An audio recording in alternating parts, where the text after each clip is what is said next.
Assalamualaikum warahmatullahi wabarakatuh. Perkenalkan, nama saya Daniel Jowikal dari kelas 9C. Saya akan menceritakan tentang insiden Hotel Yamato. Insiden Hotel Yamato adalah peristiwa perobekan warna biru pada bendera Belanda yang berkibar di Hotel Yamato pada tanggal 19 September 1945 yang didahului oleh gagalnya perundingan oleh Fajar Dewantara dan WFC Blackman untuk menurunkan bendera Belanda. Setelah proklamasi kemerdekaan Indonesia dan dikeluarkannya maklumat pemerintahan Soekarno tanggal 31 Agustus 1945 menetapkan bahwa mulai 1 September 1945 bendera nasional Sang Merah Putih dikibarkan terus di seluruh wilayah Indonesia. Gerakan pengibaran bendera tersebut makin meluas ke segenap pelosok kota Surabaya.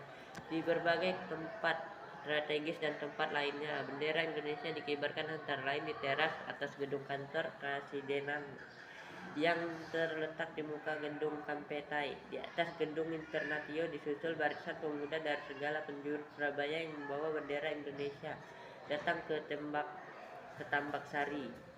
Untuk menghindari rapat raksasa yang diselenggarakan oleh Barisan Pemuda Surabaya, saat rapat tersebut lapangan Tambak Sari penuh lambaian bendera merah putih disertai petik merdeka yang teriakan masa pihak Kampetai yang telah melarang diadakannya rapat tersebut tidak dapat dihentikan dan membubarkan masyarakat Surabaya tersebut.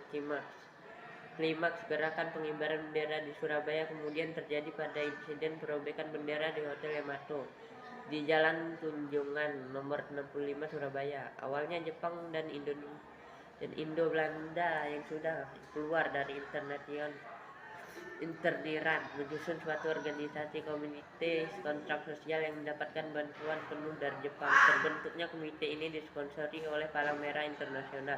Namun berlindung di balik Palang Merah, mereka melakukan kegiatan politik. Mereka mencoba mengambil alih gedung-gedung dan beberapa tempat telah mereka duduki seperti Hotel Yamato. Pada tanggal 18 September 1945, datanglah di Surabaya ofisir-ofisir sekutu dan Belanda dari Afnei bersama-sama dengan rombongan Palang Merah dari Jakarta. Rombongan sekutu tersebut administrasi Jepang di Surabaya ditempatkan di Hotel Yamato Jalan Tunjungan 65, sedangkan rombongan Intercross di Gedung Setan Jalan Tunjungan 80 Surabaya tanpa seizin pemerintah Presidenan Surabaya, dan sejak di Hotel Yamato dijadikan markas Rawi.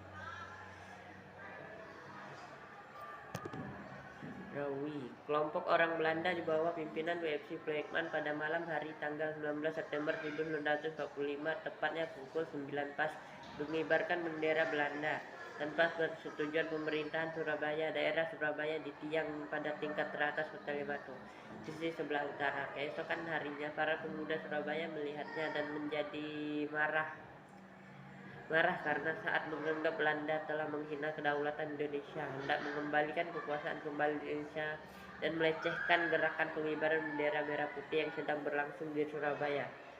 Setelah mengumpulnya massa tersebut, Sudirman yang merupakan Residenan daerah Surabaya pemerintahan Indonesia yang saat itu menjabat sebagai wakil Residenan yang masih diakui pemerintah Dai Nippon Surabaya Shiu, datang melewati kerumunan masa lalu masuk ke Hotel Yamato dikawal Sidik dan Haryono sebagai perwakilan RI, di berunding dengan Blackman dan kawan-kawannya dan meminta agar bendera Belanda segera diturunkan di gedung Hotel Yamato. Dalam perundingan ini Blackman menolak untuk menurunkan bendera Belanda dan menolak untuk mengakui kedaulatan Indonesia. Perundingan berlangsung memanas. Blackman mengeluarkan pistol dan terjadilah perkelahian dalam ruang perundingan. Dalam perundingan Blackman tewas dicekik oleh Sidik yang kemudian juga tewas oleh tentara Belanda yang berjaga-jaga dan mendengar letusan pistol Blackman. Sementara Sudirman dan Haryono melarikan diri ke Hotel Yamato. Di luar hotel, pemuda yang mengetahui berantakannya perundingan tersebut langsung mendobrak masuk ke Hotel Yamato dan terjadilah perkelahian di lobi hotel.